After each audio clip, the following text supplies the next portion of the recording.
আমি এখন যে জায়গাটিতে দাঁড়িয়ে রয়েছি এটি হচ্ছে আমাদের নালিতাবাড়ির ঐতিহ্যবাহী সুতানাল পুকুর।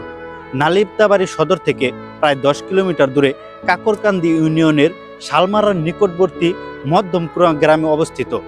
সরকারি নথিপত্রে এটি 38.58 একর জায়গার উপর অবস্থিত। সরকারি নথিপত্রে একে বিরোহিনীর দিঘি এবং এলাকাবাসীর কাছে এটি সুতানাল দিঘি নামে পরিচিত। এলাকার প্রবীণ লোকদের কাছে জানা যায় এখানে প্রাচীনকালে এক সামন্ত নামের রাজা ছিল। সে তার রানীকে খুব ভালোবাসতেন এবং সে তার রানীকে একটি উপহার দিতে চেয়েছিলেন।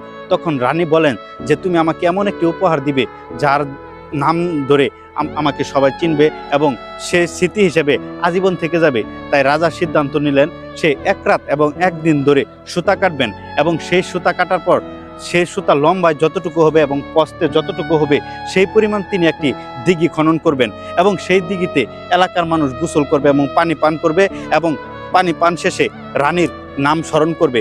তাই সে একটি পুকুর খনন করেন এবং সেই পুকুরের নাম দেন কমলা রানী দিঘি এবং সেটি এখন এলাকাবাসীর কাছে সুতানাল দিঘি নামে পরিচিত।